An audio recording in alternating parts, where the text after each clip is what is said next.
ब्रह्मांनी बोलवलं. आता कशाला बोलवलं आहे असं वाटतंय.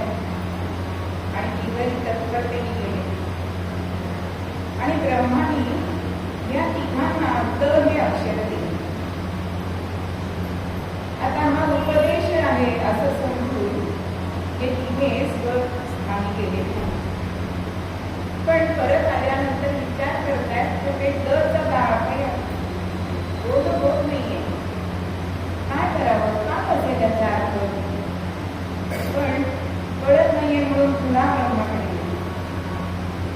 तेव्हा देव म्हणतात की ब्रह्मदेवा आम्हाला जर द अक्षर दिले त्याचा काय अर्थ लावायचा. तेव्हा ब्रह्मदेव म्हणतोय की तुम्हाला जे मी द अक्षर दिलंय त्याचा अर्थ असा आहे की दमन करा. बघा देवांना दमन करायला लागते, इंद्रिय दमन. याच्यावर वाढणार आपल्याला अनेक कथा त्याच्यामध्ये दिसतो पुराणांमध्ये. म्हणून देवांना दमन करायला सांगितलं. आता दानव पुढे आले, त्यांनी विचारलं की आमच्याकडचा अर्थ काय.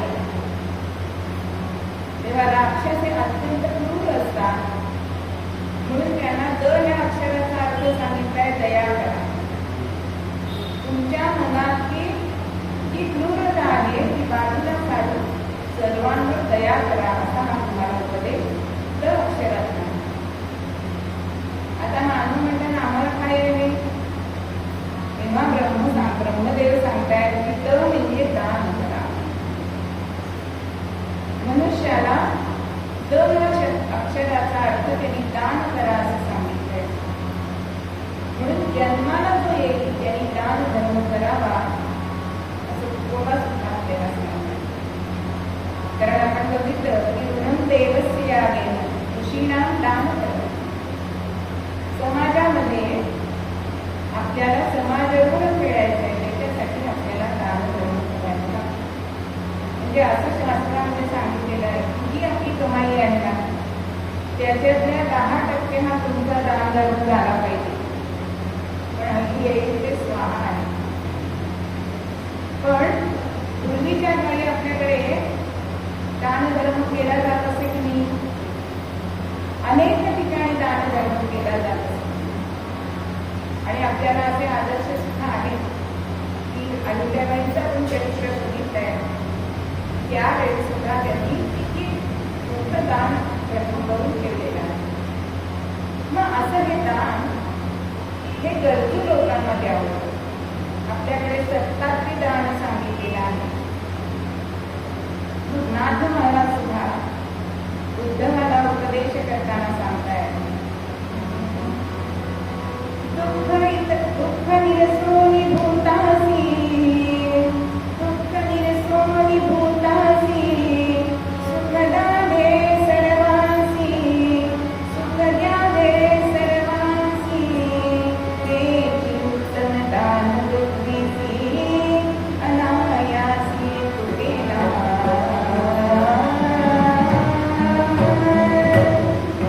दुसऱ्याचं दुःख दूर होईल आणि त्याला सुख होईल. हेच पृथ्वीवरचं मोठं दान सांगितलेलं आहे. आणि याची तुलना कशाशीही होणार नाही. आपल्याकडे अनेक प्रकारचे दान सांगितलेली आहेत. परंतु काही जणांना असं वाटतं की फक्त दान करायचं म्हणजे पैशाचं दान करायचं असं नाही. पैशाचं दान हा त्याचा एक प्रकार आहे. पण आपल्या नरदेहाचं जर आपल्याला कितीच साधायचं असेल तर यथाशक्ती यथामती आपल्याला ते करावं लागतं. कारण देह हा जाणार आहे. आपण रिकाम्या हाताने आलोय आणि रिकाम्या हाताने जाणार आहोत. आपल्याला याची एकही पै घेऊन जाता येणार नाही. एक मनुष्य होता, खूप श्रीमंत होता आणि त्याला तो विचारायचा की एवढं धन कमावलंय, मला हे नेता येईल का हो नेल्यानंतर. तर सगळे जण सांगत होते की नाही नेता येईल. पण एक साधू माणूस त्याला असे भेटले, हो नेता येईल ना. आनंद झालाय, कसं नेता येईल त्यांनी सांगितलंय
डॉलरमध्ये कन्व्हर्ट करायला लागतो.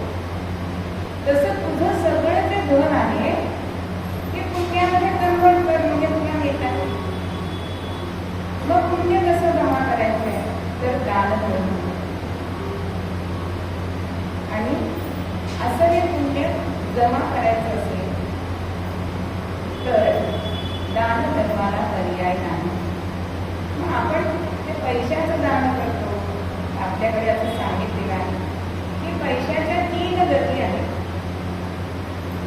एक तर त्याचा सर्व उपयोग घ्या किंवा दान करा, आणि हे जर दोन्ही केलं नाही तर ते चोरापुरी जाईल.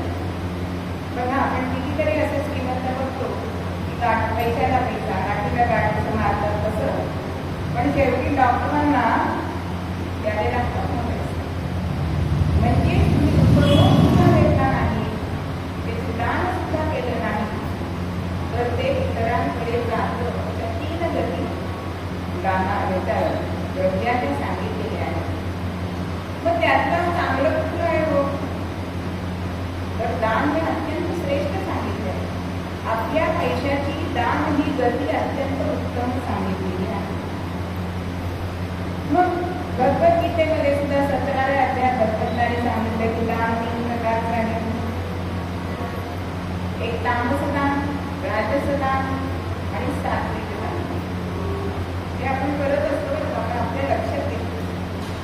बघा, आपण दूरच्या प्रवासाला रेल्वेने जातोय, आणि ती मुलं विमानाने जातात, पण अजून आपल्या मानसिकता आहे की रेल्वेने जातो.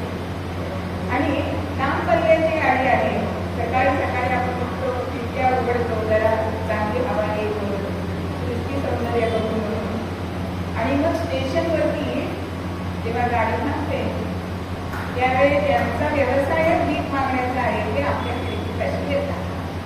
आणि मग काय करतात, आपल्या अंगाला हात लावतात, ते असं दुसरं ऍक्शन ती करतात. आता तो स्पर्श आपल्याला नको असतो. मग आपण जे काय 2-4 रुपये आपल्याकडे असतील ते आपण त्याला देतो, जा बाबा येतात. हे दान कसं झालं हो?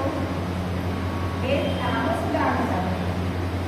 नकोय तुझं, नकोय तुझं स्वतःला सुद्धा नकोय, किंवा काही वेळा आपण आपल्याला नकोय म्हणून ते दान करतो.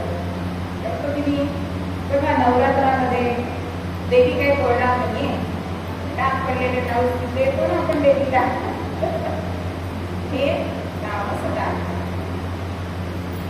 असं दान अत्यंत निकृष्ट प्रकारचं आहे. आता राजस दान की आपण ज्या वेळेला सत्यनारायणाची पूजा करतो, की आता अधिक मास आलाय, अधिक पुरुषोत्तमाची पूजा समजा केली, आणि आपला संकल्प किती मोठा असतो आणि मागणं किती मोठं असतं. तुम्ही बरं चतुष्पद धन धान्य किती मागत असतो याची संपत नाही. पण तेव्हा सगळी पूजा झाल्यानंतर गुरुजी सांगतात की आता गुरुजींचं पूजन करा, आणि मग सांगतात की आता 500 रुपये 1000 रुपये दक्षिणा आहे. असं म्हटल्यानंतर बापरे 1000 रुपये, एक तास पूजा लागली का 1000 रुपये, हे जे मनात येतं आपण देतो. पण हा जो विचार आपल्या मनामध्ये आलाय ते राजस्थान, म्हणजे आपल्याला ते सगळं भगवंताकडनं हवं आहे म्हणून आपण त्या गुरुजींना देतो. आणि सात्विक दान कसं असतं, सात्विक दान याच्यामध्ये तुका म्हणे म्हणी वा वाढ शुद्ध राखावं भाव. जे आपण दान करतो ते दान करताना आपल्याला कुठल्याही प्रकारचा लाभ हवा आहे असं दान जे करतात, दान नको जे लाभ नकोय असं जे दान करतात त्याला सात्विक दान असं म्हणतात. म्हणजे आता उदाहरणार्थ बघायचं झालं तर पु ल देशपांडे यांनी अनेक संस्थांना लाखोंनी रुपये दिले, पण त्याचा कधी गौरव केला का? कधी फोटो टाकले त्या वर्तमानपत्रामध्ये किंवा आता ते नारद मंदिरामध्ये हरी कीर्तनाचं त्यामध्ये जातं, म्हणजे कीर्तनाचं कॉलेज विद्यापीठ, त्यासाठी पुष्पलताताई राहणारे त्या स्वतः तिथून का होत्या, ते कॉलेज सुरू व्हावं, विद्यापीठ सुरू व्हावं म्हणून 6 लाख जे त्या काळामध्ये हे त्यांनी देणगी दिली, पण कुठेही वाच्यता नाही. याला सात्विक दान असं म्हणतात. मग असे दानी हे कसे असतात?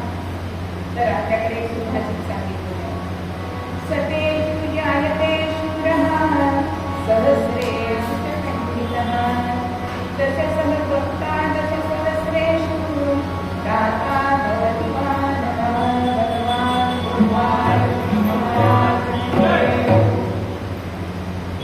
शंभरामध्ये एखादा शूर निर्माण होतो, हजारात एखादा पंडित निर्माण होतो,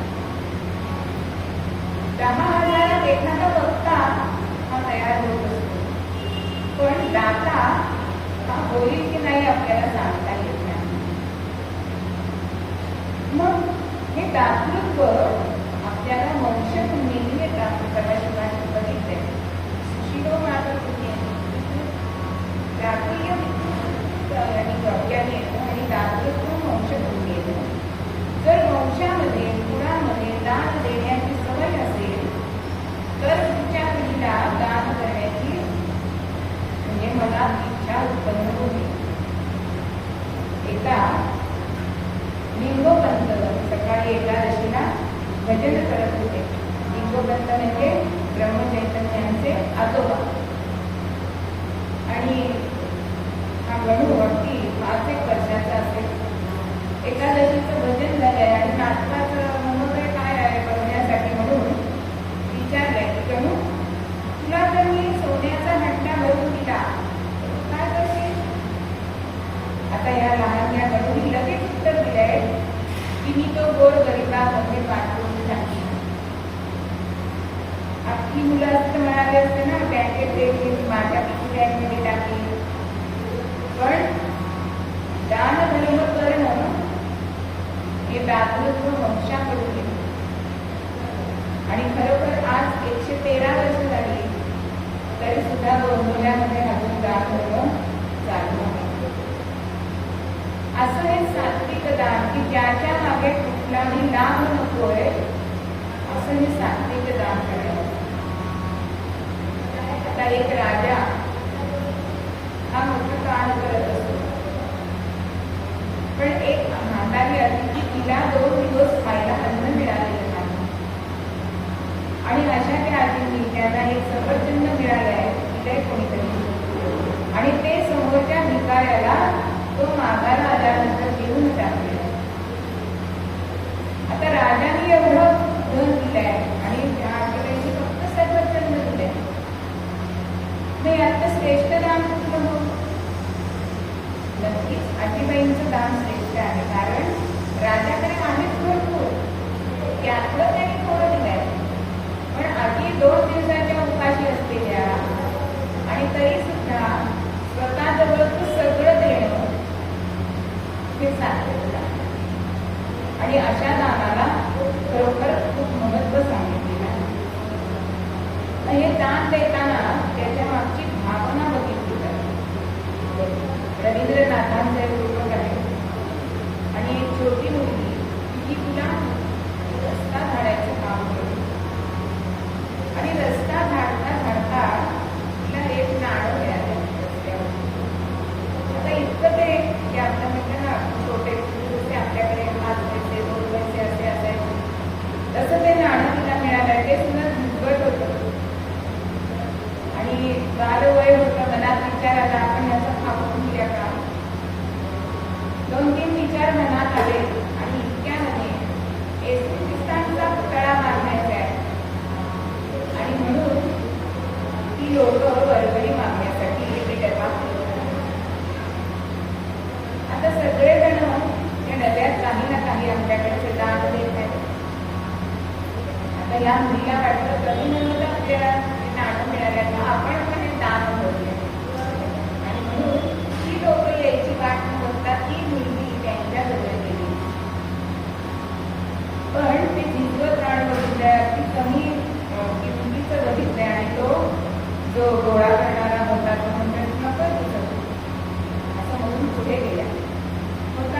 जेवढी रक्कम जमा व्हायला पाहिजे तेवढी जमा झाली आहे आणि पुतळा निर्माण करण्यासाठी म्हणून सुरुवात झाली. पण येशू ख्रिस्तांचा पुतळा काही निर्माण होईल, त्याला चीज जाते किंवा काहीतरी एखाद्या अवयवात तरच जात नाहीये. तेव्हा त्या पोपने विचारलं की कोणी कोणाची मदत नाकारली का? आणि मग त्या माणसाला आठवलं की आपण त्या मुलीचं ते नाणं घेतलेलं नाहीये.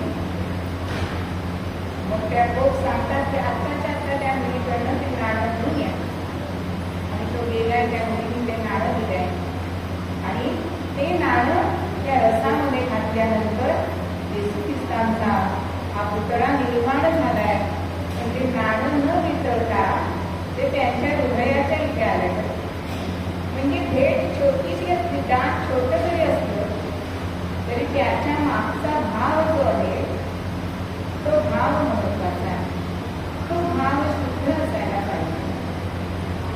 आपल्याकडे दान सांगितलं ते फक्त दान करावं. डाव्या हाताने केलेले दान उजव्या हाताला करू नये असं सांगितलं जातं. पण आपल्याला दानाचा मोठा अहंकार असतो. आपण एखाद्या देवळाला देणगी दिली की आपण विचारलं आमचं नाव ऐकावं लागेल का, नसतं तिथे नाव.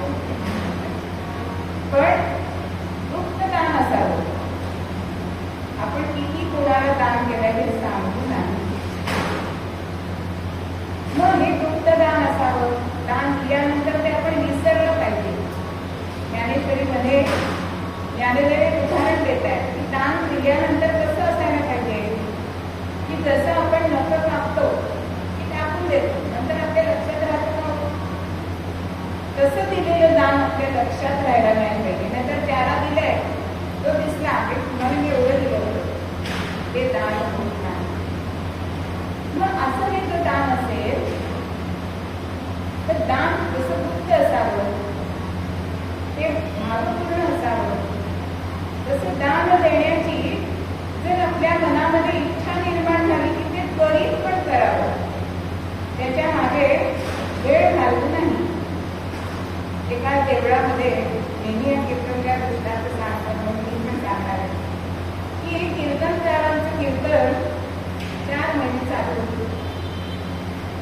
आणि मग कोणी कोणी घरी बोलवत आहे, कोणी चहा पाण्याला बोलवत आहे, कोणी देवाला बोलवत आहे. असं करता करता एका बाईला असं वाटतं की आपल्याकडे काही एवढं मनुष्यपण आहे, आपण काही घरी बोलवायला नको, आपण त्यांना काय द्यायचं आहे ते देवळातच देऊ असं ठरवते. आणि मनात विचार येतो आपण देवाला धोतर जोडी दिल्या. पण आपण आहे मला दिवस कीर्तन संपणार आहे, धोतर जोडी देऊ हा विचार पहिला आलेला आहे. 2-3 दिवस गेले, मनात विचार आला कशाला धोतर जोडी, त्यांच्याकडे भरपूर असते, काय नको धोतर जोडी, आपण एक माणूस घेऊया धोतराचा. पण अजून धोतरामध्ये गेली नाही. नंतर असं मनात विचार आला कशाला पान जरी असतात ना त्यांच्याकडे, आपण आपली घरात आले ना शाल घेऊ. पुन्हा अजून 2 दिवस पुढे गेले, शाल तरी कशाला, 100 रुपये देऊन आले. होता होता 100चे 50 झाले आणि शेवटी कीर्तनकाराच्या हातात 5 रुपये ठेवले. म्हणजे धोतर जोडीचे 5 रुपये झाले. दान दिले द्यायचे त्या क्षणी आपण दान केलं की हे विकल्प आपल्या मनामध्ये येत नाही. आणि म्हणून दान हे त्वरित करायचं आहे, ते गुप्त असावं, भावपूर्ण असावं. आणि असं दान पण फक्त पैशाचं दान नाही, तर आपल्याकडे अनेक प्रकारची दानं सांगितलेली आहेत.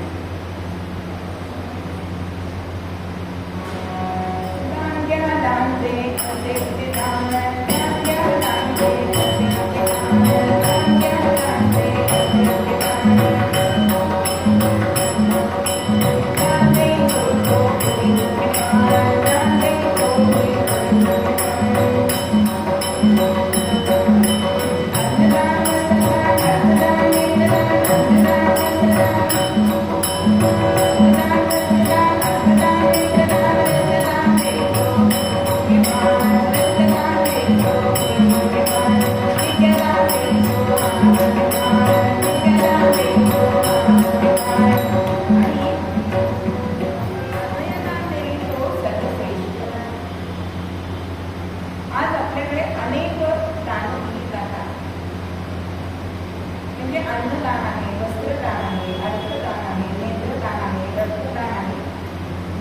जे जे जमेल ते त्यांनी करावं.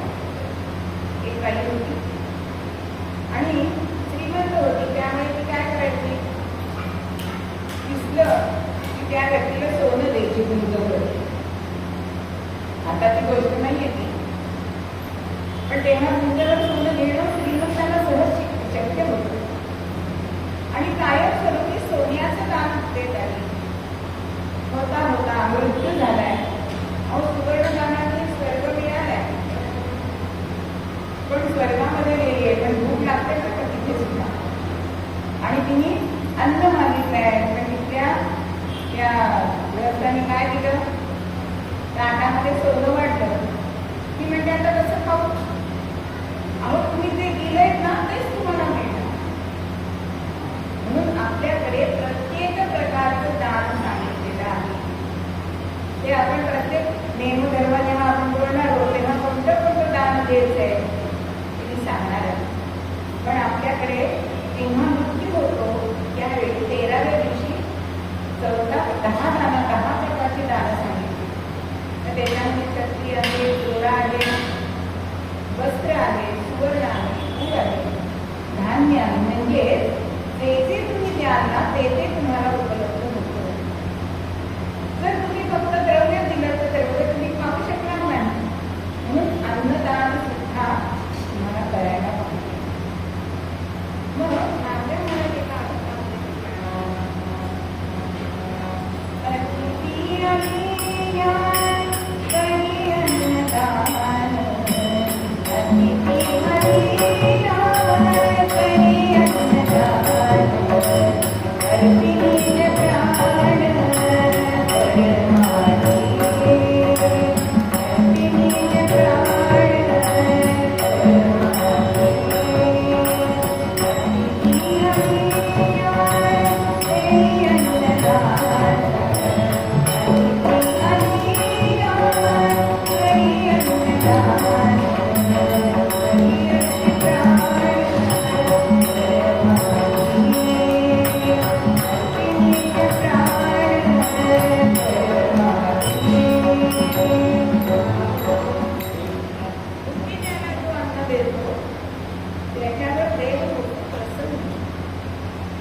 विनोबा भावेंनी केलं की भूदान. किती शेतकऱ्यांना भूदान दिलं, 11,000 एकर जमीन दिली.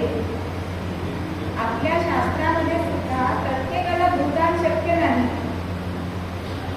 म्हणून आपल्याकडे संक्रांतीला सुगड का देतात, ही मातीची सुगड आहे. म्हणजे त्या प्रकाराने ते आपण दान केलं की आपल्याला माती दान केल्याचं पुण्य मिळते. पण आपल्या परंपरा कोणाला जपायच्याच नाहीयेत ना. त्याच्यामध्ये आपण किती वस्तू घालत असतो, शुद्ध गुंडाळतो म्हणजे वस्त्र आहे ते, धान्य घालतो, असं सगळं घालतो आणि ते आपण सुगड देतो. पण ह्याच्यात काय द्यायचंय असं हल्ली करतात. पण गरीबातल्या गरीबाला सुद्धा सगळ्या प्रकारचं दान करता यावं असे आपल्या रूढी परंपरा. पण लक्ष देतो कोण असं आपल्याकडे आज दिसून येईल. जर आपण दिलं ना तरी लोक म्हणतात आम्ही तुम्हाला देणार नाही, मग तुमच्याकडनं आम्ही कसं देणार, हे पण आहे ना काय. तर असं करू नये. आपल्या रूढी परंपरा ह्या आपण जपल्याच पाहिजे. आपल्याकडे एक कुटुंब असं आहे बाबा आंब्यांचं, की त्यांनी समाजाला समाधान दिलंय, श्रम दिले, लोकांचे अश्रू पुसले. अशा 3 पिढ्या हे कार्य करतायत. असं दान आज कोणाकडे पैसा नसेल पण श्रमाने करतायत की नाही. समजा मला एखाद्या देवळामध्ये मी सकाळचं सगळं देऊळ झाडून काढेल असं म्हणलं तर ते दानच आहे. माझ्याकडे उचलून द्यायला पैसा नाही पण मी श्रमाने ते करू शकते, म्हणजे हे श्रमदान आहे. कोणाकडे वेळ असेल, आज बायकांकडे सुद्धा भरपूर वेळ आहे पण सिरियल बघत घालवतात.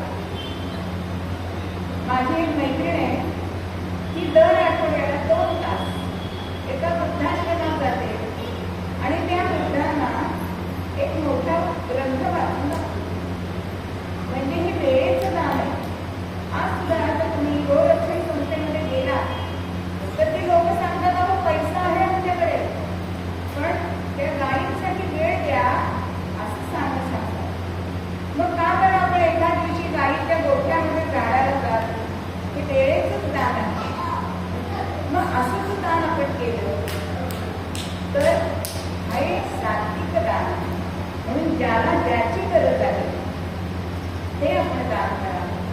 आणि अशी कितीतरी उदाहरणं आपल्या भारतवर्षामध्ये घडून गेलेली दिसतात. मग पहिलं दान दिलंय ते दधीची ऋषींची कथा आपल्याला माहिती की वृत्रासुराचा वध होत नव्हता आणि त्यासाठी ब्रह्मदेवाने सांगितलं की दधीची ऋषींकडे जा आणि त्यांच्या हाडांपासून तुम्ही वज्र बनवा, त्याचा मृत्यू त्या वज्राने होणार. आता हाडं घ्यायचे, अस्थी घ्यायचे म्हणजे त्यांना प्राण द्यावा लागणार आहे. पण तरी सुद्धा समाजहित होत आहे. एका दुष्ट राक्षसाचा वध होऊन समाज सुस्थिर होणार आहे म्हणून प्राण कोंडून दधीची ऋषींनी आपल्या अस्थी या इंद्राला दिलेल्या आहेत आणि तेव्हा त्यापासून वज्र बनवून प्राणाचा वध झालेला आहे. असं दान म्हणजे हे देवदानच आहे ना. त्यानंतर प्राणांचं दान क्रांतिकारकांनी दिलंय की नाही. प्राणांचं दान आपल्या भारत मातेसाठी किंवा शिवाजी राजांसाठी सुद्धा मावळ्यांनी दिलेलं दिसतंय की ते जणू विचारतात की राजा काय ठेवू, तुळशीपत्र ठेवू का प्राण ठेवू, असं विचारणारे मावळे शिवाजी राजांना मिळाले. हे प्राणदान. त्यानंतर आपल्या पुत्राचं दान देणारी पद्माबाई म्हणजे तिच्यामुळे आपल्याला महाराणा प्रताप मिळालेले आहेत. त्यावेळी शत्रू पुढचा वारस नको म्हणून मारायला आलाय आणि हे पद्माबाईला कळलंय आणि तिने राजपुत्राला कलंकावरून उचललंय आणि आपला मुलगा तिथे ठेवलाय. किती धारिष्ट आहे बघा. आणि त्या मुलाचा वध होताना प्रत्यक्ष बघितलंय पण दुःख केलं नाही, निवडली नाही आणि राजपुत्राला घेऊन त्याला मोठं केलंय आणि ते तो मुलगा राजपुत्र म्हणजे महाराणा प्रताप झालेले आहे. असं हे आपल्या मुलाचं दान देणं हे सुद्धा अत्युच्च दान आहे. चिवीराजाने सुद्धा अभयदान दिलंय. तेव्हा ससाणा त्या कबुतराच्या मागे लागलाय तेव्हा ससाण्याने मागितलंय की त्याच्या भारंभार तुझं मांस दुरस्त याला तरी. पण कबुतराला त्यांनी अभयदान दिले आणि स्वतःच्या मांडीतलं मांस काढून त्याला दिलेलं आपल्याकडे गोष्ट आहे. आत्ता जे पेपरात वाचलेली गोष्ट की दोघं बहीण भाऊ आहेत पण बहिणीला पत्ते नाहीये म्हणून बहिणीला तुळं झालं तर एक मूल बहीण नंदेला दिलंय असं कोणीही देत नाही. असं दान करणं हे सात्विकच दान. आपण अशा दानाची जरी अपेक्षा नाही ठेवू कारण प्रत्येकाला हे दान करता येईल असं नाही. पण त्यातल्या त्यात जे आपल्याकडे आहे त्यातलं आपण मनोभावाने अंतःकरणपूर्वक जर एखाद्याला दिलं तर ते सत्पात्री दान होऊ शकतं. कारण तुकोबा काय म्हणतायत की जे जे घडेल ते चांगल्यासाठीच होतं आणि लाभ पडो महाबुद्धी. बुद्धीमध्ये जे आपल्या विचार येत असतात कारण बुद्धीमध्ये अनेक तरंग येत असतात आणि ते तरंग आपल्याला चांगल्या गोष्टीपासून परावृत्त करत असतात आणि ते जर परावृत्त करायला नको असेल तर तेव्हा आपल्याला वाटेल या क्षणी आपण दान करायला पाहिजे. मग सत्य संकल्पासाठी उजळो कोटी रवी बिंब असा दुसरा चरण तुकोबा सांगतात. मग सत्य संकल्प म्हणजे काय की जे भगवंतासाठी समाजासाठी जे आपण करतो तो सत्य संकल्प आणि सत्य हे आपण काल बघितलं ते उजेडातच होतं. अंधारात लोक चोरी करतात, उजेडात नाही करत, सूर्यप्रकाशात नाही करत. म्हणून उजळो कोटी रवी बिंब. मग आपल्या मनामध्ये सुद्धा सूर्यासारखा तेजस्वी प्रकाश पडला पाहिजे म्हणजेच आपल्या हातून हे दान होणार आहे. आणि तुका म्हणे मग चांगला भाव ठेवून जर आपण हे सगळं केलं, हा दान धर्म केला तर आपल्याला सुद्धा ते पुण्य लागणार आहे की आर्तभूता द्यावेला त्या पुण्य मागे ते पुण्य त्याच्या नावे जोडलं जाणार आहे.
गावकरी आहेत ते त्रस्त झाले.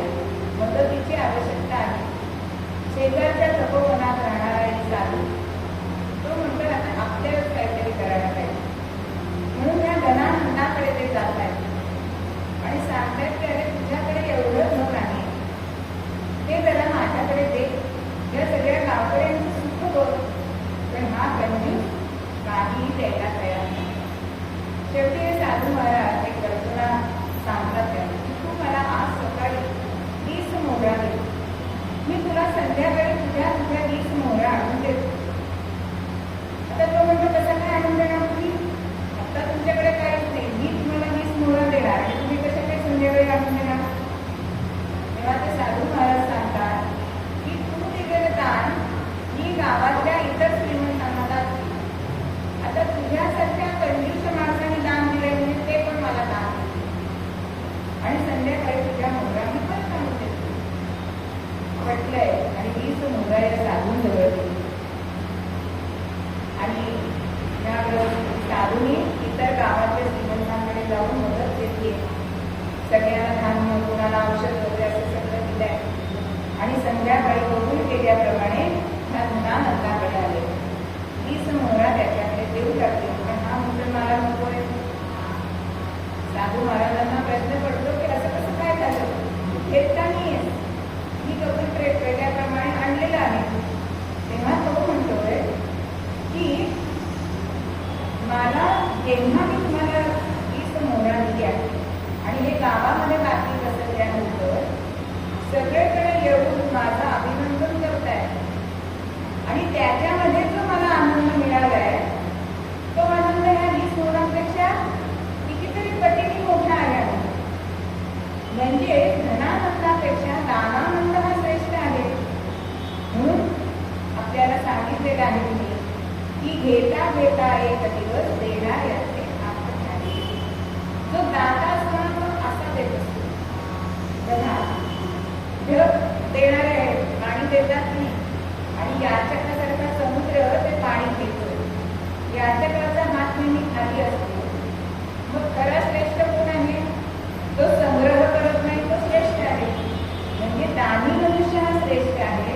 मग असं जर आपण आयुष्यभर दान केलं, अर्थभूतांना दान केलं तर आपल्यासारखे पुण्यवान आपण तो पुण्याचा सागर असं संत सांगतात. म्हणून मूळ पद्यामध्ये दानाचं महत्व सांगतात.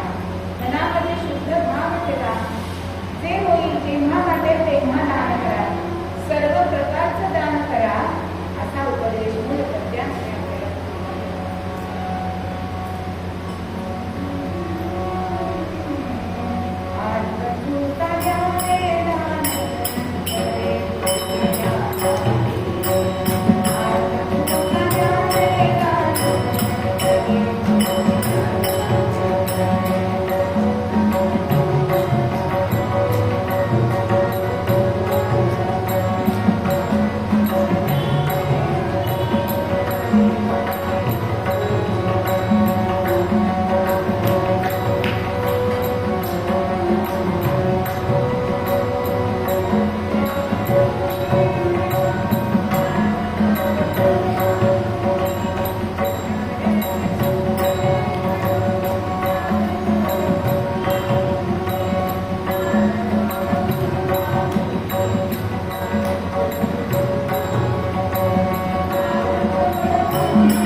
वसुदेवाचे पिता शूरसेन यांचे मित्र कुंती भोज.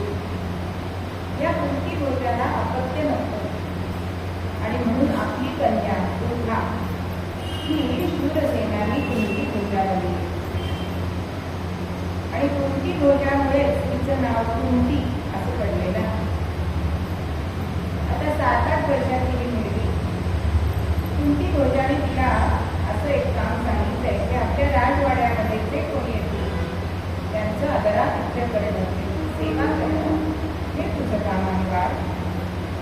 आणि मी ते आपल्या कुंती भोजाचं नेहमीच आपल्या वडिलांचं मी ऐकलंय. होता होता एक दिवस या कुंती भोजाकडे दुर्वास मुनी आले. दुर्वास मुनी म्हणजे अत्यंत तापट, दूरवास, जवळ नको असं त्यांचं व्यक्तिमत्व. पण असे हे दुर्वास मुनी या कुंती भोजाकडे आले आणि या कुंतीने त्यांची अत्यंत सेवा केली आणि त्या सेवेने त्यांना प्रसन्न करून घेतले. आता हे ऋषीमुनी जे असतात त्रिकाल ज्ञानी असतात आणि या दुर्वास मुनींना असं जाणवलंय की पुढे भविष्यामध्ये तिला जेव्हा संतती होईल त्याच्यामध्ये अडचण येणार आहे आणि त्यामुळे कुंतीला तिने अभिचार मंत्र म्हणजे वशीकरण मंत्र दिलाय. प्रसन्न होऊन आणि सांगितलंय की तुला ज्या वेळी असं वाटेल की आपल्याला अपत्य हवंय तू ज्या देवतेला बोलवशील त्यापासून तुला पुत्र होईल. मी वंदन केलंय, आशीर्वाद देऊन दुर्वास मुनी. होता होता एक दिवस सकाळी राजवाड्यामध्ये सत्यामध्ये गेली. मुक्ता उगवता सूर्य दिसतोय, तेजपुंज असे किरण दिसत आहे आणि मनुष्य स्वभाव असा असतो की एखाद्याने आपल्याला वस्तू दिली म्हणून बघा लहान मुलं माणसाला गिफ्ट दिल्या ते कधी सोडू असं त्यांना होतं. मुलांना नाही, मोठ्यांना पण वाटतं बरं फक्त दाखवते तेवढं. तसं ह्या कुंतीला असं वाटलं की महान त्यांनी आपल्याला आशीर्वाद दिलाय आणि समोर तो सूर्य दिसतोय, तेजपुंज सूर्याची किरण तिला दिसत आहेत आणि तो वशीकरण मित्र म्हटलाय आणि त्या सूर्य किरणामधून तिच्याकडे सूर्यदेव येत आहे. आता मात्र घाबरली, कारण विवाह झालेला नाही. त्या काळात आणि आजच्या काळात विवाहपूर्व संतती लोक लज्जेला टाकली. आता मात्र कुंती घाबरली आणि सूर्यदेवांना जायला सांगते. ते म्हटले आता तू मला बोलवलंयस त्यासाठी आलोय, ते होणारच, पण तुझं मी कौमार्य असे अबाधित केली आणि त्या सूर्यामुळे सूर्यप्रसादे कुंतीला तो सूर्यप्रसादे कुंतीला तो सूर्यप्रसादे कुंतीला तो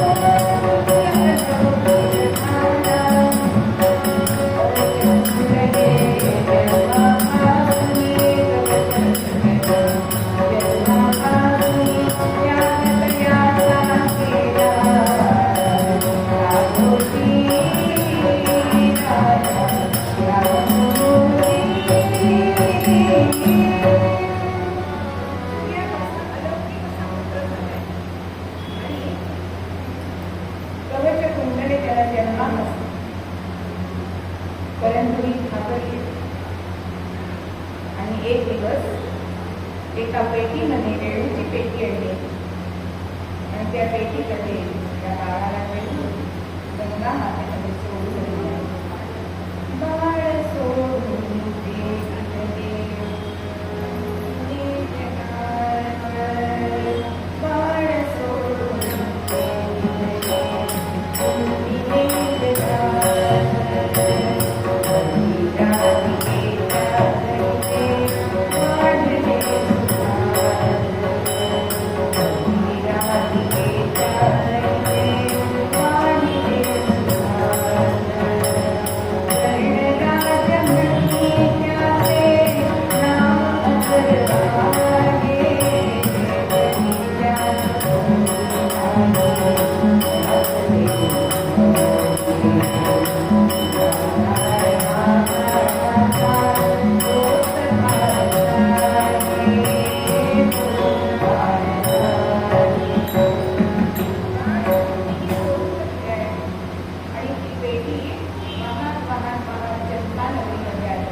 अधिरथ नावाचा धृतराष्ट्राचा सारथी राहत होता आणि त्याची पत्नी राधा ती गंगा नदीवर स्नानासाठी आली आणि तिला ही पेटी दिसली. पेटी उघडून बघतीये आणि बाळ बघितल्या. पोटी संतान नव्हतं. अत्यंत आनंद झालाय. गंगा मैयाचा प्रसाद म्हणून ह्या दोघांनी स्वीकारले. अत्यंत तेजस्वी असं हे बालक आणि त्या बालकाचं नाव ठेवलंय वसुशेन. म्हणजे ज्याचे गात्र अवयव हे अत्यंत सुंदर आहे असा पुत्र. नाव ठेवताना सुद्धा विचारच करत नाही का? म्हणजे पेढा केला वरती दिली की विचारावं लागतं काय या नावाचा अर्थ आहे. पण वसुशेन असं नाव ठेवलंय आणि त्या मुलाच्या कानामध्ये मावसून अशी गुंडत होती. त्याचा निळा प्रकाश त्याच्या चेहऱ्यावर पडायचा आणि ह्या मुलाच्या कायकुलाने त्यांना अजून एक अपत्य झालं आणि ते त्याचं नाव शोण असं होतं. दोघं जण खेळतायत. एक दिवस एका पाषाणावरती बसलेले असताना अचानक एक मोठा कोंड तो उसळलेला होता, विखरलेला होता आणि आपल्या नाट्या भागाला वाचवण्यासाठी हा वसुशेन त्याच्याशी दोन हात करायला उभा राहिला. हातात धरले आणि त्याचं आणि याचं युद्ध सुरू झालं. त्यांनी एवढी त्यांना सिंधू मारली त्यांना लांब फेकला गेला. पण मूर्छित झालाय. पण उठल्यावर बघतो की एवढा युद्ध केलाय पण आपल्या अंगावर एकही ओळखाणं नाही, जखम नाही. उलट एखादा धातू जसा टाकतो तसा आपला देह गरम झाला आणि तेव्हा त्याला कळलं की जशी आपल्याला कुंडलं आहे तसं आपल्याला कवच सुद्धा आहे. आता हा धाकटा सोड होता की दादाला ते आहे मला का नाही, काय याचं उत्तर देणार? किंवा ह्याला सुद्धा प्रश्न पडायचा की मी कोण आहे हे मला का, इतरांना नाही मला का? राधा मातेला विचारावं तू सांगायची तू गंगा मातेला हा प्रश्न विचार. होता होता मुलं मोठी होत आहेत आणि शिक्षणाचं वय झालं आहे म्हणून या अधिरथाने त्याला एक दिवस हस्तिनापूरला न्यायचं ठरवलं. आता या राधा मातेने या वसुशेनला एक चांदीची छोटी पेटी दिली की जेव्हा जेव्हा तुला माझ्या या मनामध्ये काही प्रश्न निर्माण होतील तेव्हा या पेटीचं तू दर्शन येईल म्हणजे तुझं मन शांत होईल. आता अधिरथ आणि हा वसुशेन हा हस्तिनापुरात आलाय आणि धृतराष्ट्रांना विनंती करतो की राजकुमाराबरोबर ह्याचं पण शिक्षण द्रोणाचार्यांकडे झालं त्याला आनंद वाटतो. पण द्रोणाचार्यांनी साफ नकार दिलाय की राजपुत्रांबरोबर सुतपुत्राला मी शिकवणार नाही. पहिला इथे अपमान झालाय. पण हस्तिनापुरातला तो राजवाडा, ते वैभव, शस्त्रांचा आवर असं सगळं बघून याला अत्यंत आनंद झालाय आणि द्रोणाचार्यांनी सांगितलं की याला कृपाचार्य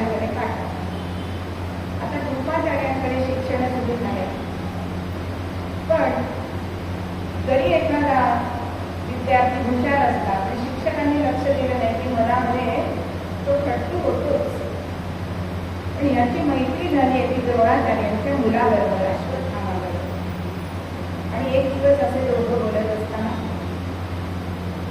अश्वत्थामा त्याला म्हणतोय की किती तू मला आवडतोस, तुझे रूप किती छान आहे, तुझे ते सोनेरी केस, तुझे ती निळी कुंड लक्ष त्याचा प्रकाश निळा पडतोय, तुला कल्पना नसेल पण ज्या वेळेला तू सूर्याला आडव्या घेऊन येतो त्यावेळेला नगरीतल्या कितीतरी स्त्रिया आपल्या सौंदाची कवाडं उघडतात आणि तुझं रूप बघतात.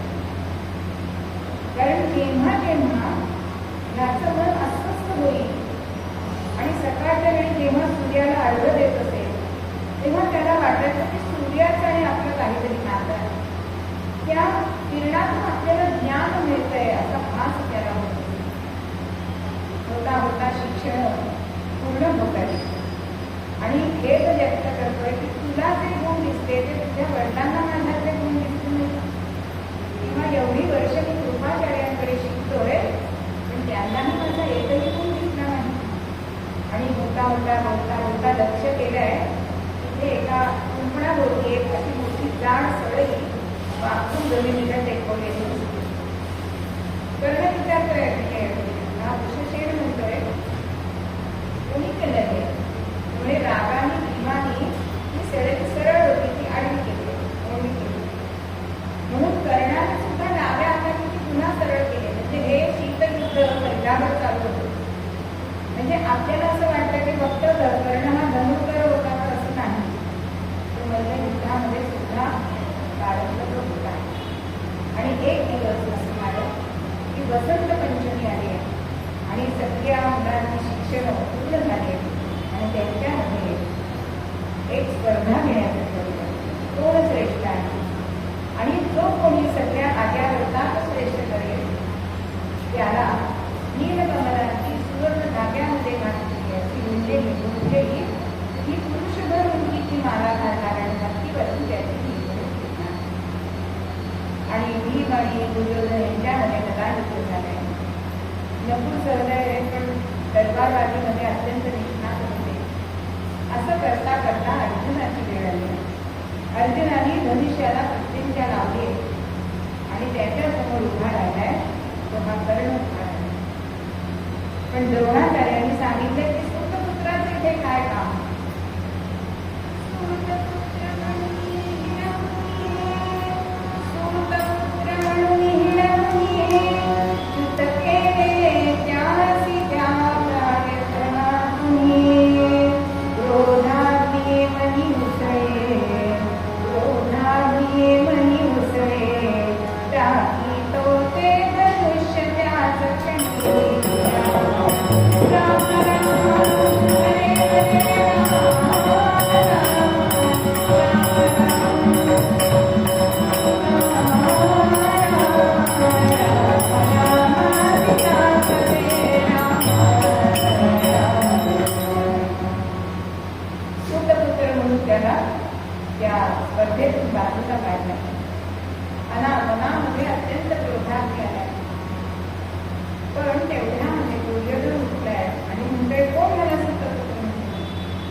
तो अपमान त्याच्या मनामध्ये सतत होता.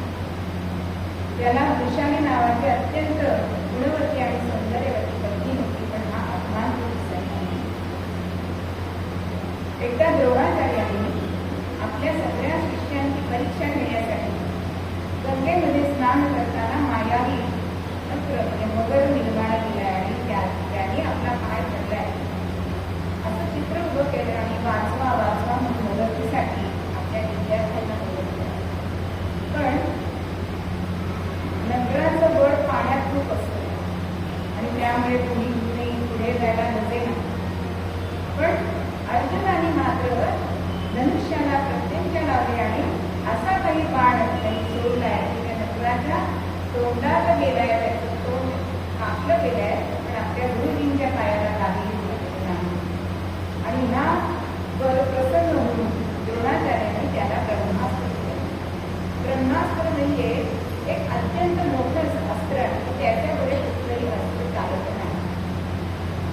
आणि हे जेव्हा कौरवांकडे कळलंय तेव्हा दुर्योधन म्हणतात की काय आता करणार तेव्हा तो म्हणतोय मी सुद्धा हे ब्रह्मास्त्र मिळेल. आणि तो परशुरामांकडे गेलाय, विद्या संपादन केले, पण असत्य भाषण करू. आणि एक दिवस असं झालं की परशुराम त्याच्या मांडीवर निघलेत आणि एका मुंग्याने त्याच्या मांडीला पोखरायला सुरुवात केली. पण हल्ला नाहीये, कारण आपल्या गुरुची निद्रा भंग होईल. पण होता होता इतकं पोखरलं गेलं आहे की रक्त व्हायला लागलं आणि ते उष्ण रक्त परशुरामांच्या पाठीमध्ये आलं आणि ते जागे झाल्यावर म्हणताय बघतायत की अरे एवढं तू सहन कसं केलं, म्हणजे तू नक्की ब्राह्मण नाही, ब्राह्मण एवढं सहन करू शकणार नाही, तू नक्की क्षत्रिय आहेस आणि मला फसवून तू विद्या माझ्याकडून घेतेस. तेव्हा तुला जेव्हा तिचा उपयोग करावा वाटेल तेव्हा तुला ती आठवणार नाही. हा शाप त्याला परशुरामांनी दिला.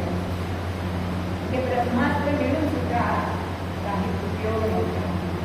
एक दिवस दुर्योधन, शकुनी मामा, दुःशासन आणि कर्ण हे एके ठिकाणी बसले. तर शकुनी मामा आपल्याला माहिती कसे होते. शकुनी मामा मुद्दामच त्याला पिकवलाय, तू असा किती पराक्रम केला तरी माझ्यापुढे तू तुच्छ आहे. अरे ह्या भाषांच्यामुळे मी कितीतरी लढाया जिंकले. आता सगळेजण याला बोलायला लागतात. तेव्हा तो म्हणतो की ह्या सगळ्या पराक्रमाने माझ्या विद्येने जर मला पुण्य मिळत नसेल तर मी ते पुण्य आता दानधर्माने मिळेल. आणि तेव्हापासून कर्ण हा दानधर्म करायला लागला. कसा दानधर्म करायचा, तर आपलं अन्नी पुसून तो तेव्हा राजवाड्यात येईल तेव्हापासून भोजनापर्यंत जे जे कोणी राजवाड्यामध्ये याचक येतील त्यांना हवं तेव्हा त्यांनी दिलेला. कोणाला घर हवंय, कोणाला दान द्रव्य हवंय, असं सगळं तो देत असतो आणि सगळ्यांचे आशीर्वाद तो घेतो. दानशूर करणं म्हणून त्याची ख्याती झाली. म्हणजे प्रत्यक्ष श्रीकृष्ण भगवान सुद्धा बुद्धाच्या रूपामध्ये येऊन दान मागितलंय आणि ते दान दिलंय. कारण त्या वृद्धाने असं सांगितलं की माझ्या पत्नीची शेवटची इच्छा अशी होती की चंदनाच्या लाकडावरती माझा देह दहन करावा, पण माझ्याकडे एवढं द्रव्य नाही की चंदनाची लाकडं होऊ शकते.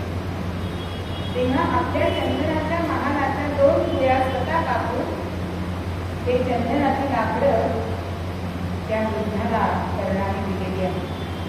आणि एक दिवस असं स्वप्न पडतं. प्रत्यक्ष सूर्यदेव त्याच्या स्वप्नात येऊन सांगतात की याचकाच्या रूपामध्ये इंद्र येणार आहे आणि तुझी कवच कुंडल मागणार आहे, तर तू त्यांना ती येऊ नकोस, कारण कवच कुंडल जोपर्यंत आहे तोपर्यंत तू अजिंक्य आहेस. पण कर्ण स्वतः म्हणतोय की इंद्रदेव माझ्याकडे याचक येणार आहे याच्यासारखं भाग्य नाही. आणि इंद्र हा ब्राह्मणाच्या रूपामध्ये आलाय आणि कवच कुंडलांचं दान मागितलं. कर्ण म्हणतोय की माझ्या शरीरावर एकही शस्त्र चालत नाही, मी हे तुम्हाला कसं काढून देऊ. तेव्हा इंद्ररूपी तो ब्राह्मण सांगतोय की तुझ्या तोंडामध्ये एक शस्त्र घाल आणि एक टवकं उडव आणि मग तुला बटाटा सोडला कसं तुझं कवच काढता येईल.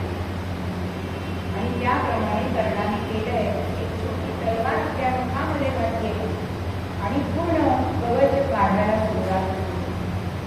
आता तो जसा आपण आणखी फोडल्यावर रक्तवर्ण दिसतो तसं त्याचा देह दिसायला लागला. धाकटा भाऊ शोण, राधा माता, ईशानी पत्नी अधिरथ हे सगळं बघताय त्यांना ते बघत होते. आणि बोलता बोलता कवच कुंडल वस्त्र अशी ती घडी घातली आणि त्या ब्राह्मणाला दान झाले. पण तो एक मागतोय की आता मला मृत्यू तरी द्या, नाहीतर मला कातडी तरी द्या, माझ्या प्रियजनांना मला सत्य आणि तेव्हा कृपाग्रस्त ह्या इंद्राने प्रसन्न होऊन ठेवले आणि कर्णाला कवचाच्या इथे कातडी निर्माण झाली. त्याने कवच कुंडल दिले. अत्यंत प्रसन्न होऊन इंद्राने सुद्धा त्याला एक अस्त्र दिलाय, ते म्हणजे वैजयंती अस्त्र, आणि सांगितलं की तुला ह्याचा उपयोग एकदाच करता येईल. आणि असं झाल्यानंतर पुढे युद्धामध्ये जेव्हा महायुद्ध झालं तेव्हा कृष्णाने असं केलंय की ते घटोत्कचावर त्याला वापरावं लागलं, कारण अर्जुनाला ते चालणार नव्हतं, कारण म्हणून ते कृष्णाची सगळी कल्पना होती. म्हणजे कर्णाने किती प्रकारचं दान केलंय आपल्याला जाणवतं की ज्यावेळी तो सेनापती झाला युद्धामध्ये तेव्हा त्यांनी दुर्योधनाला सांगितलं होतं की माझा मृत्यू झाल्यानंतर जे हे अधर्माचं युद्ध आहे, हे विचाराचं दान सुद्धा त्याने केलं. ज्यावेळी कुंती माता त्याच्याकडे अर्जुनाचा प्राणदान मागायला गेली तेव्हा त्यांनी सांगितलंय की तुझे 5 पुत्र जिवंत राहतील. मी का अर्जुन हे मी सांगू शकत नाही. म्हणजे असं अभयदान पुत्रदान त्यांनी केलेलं आहे. अगदी मरता मरता सुद्धा एका वृद्धाला सैन्यातल्या आपल्या मुलाचं अंत्यसंस्कार करायचा होता, आपण पैसे नाही म्हणून आपला सुवर्णाचा दाब सुद्धा त्यांनी केले. वास्तविक पाहता कर्णाचं हे सगळं आयुष्य आपण बघितलं तर एक राजवस्त्र होतं, पण नियतीच्या काट्या कुट्यांच्या गुंडावर पडून ते छिन्न विच्छिन्न झालेलं आपल्याला दिसतं. पण तरी सुद्धा कर्ण हा इतका दानशूर होता की त्याची महती श्रीकृष्ण भगवान अर्जुनाला सांगत होते. आता कर्णाची स्तुती केलेली अर्जुनाला होती नाही, मग भगवंताने काय केलं की कर्ण कसा श्रेष्ठ आहे. अर्जुनाला सांगितलंय की समोर जो डोंगर दिसतो तो सोन्याचा आहे, त्यातलं सोन्याचं दान तू सगळ्यांना दे. आणि कर्णाला पण तेच सांगितलं. अर्जुन काय म्हणाला, अर्जुनाने घेतलं खावलं बनवलं घेतलं आणि लोकांना सांगितलं चला रे मी तुम्हाला सोनं देतो. पण कर्णाने काय केलं, हा सोन्याचा डोंगर ज्याला तेवढं सोनं हवं तर तेवढं घेऊन जा, तो गेला पण नाही. म्हणजे कृष्णाने त्याचं महत्व काय आहे, तुझ्या आणि त्याच्यात काय फरक आहे हे अर्जुनाला सांगितलं. म्हणून आपल्याकडे एक जे पद आहे की आई आपल्या मुलासाठी काय मागते की शिवरायाच्या मागून गौऱ्या कर्णाच्या मागून अंगाऱ्या. हा सुद्धा दानशूर करणं किंवा एखादा दाता जर दिसला तर कर्णासारखा उदार आहे असं आपण म्हटलं जातं. म्हणजे शेवटी दान हे महत्वाचं, आणि ते दान निरपेक्ष बुद्धीने केलं, शुद्ध भाव ठेवून केलं तर ते दान जर आपण केलं तर आपल्यासाठी बुद्धिमान आपण. म्हणून या सत्य संकल्पासाठी आपल्या मनामध्ये शुद्ध भाव असावा हेच आपल्याला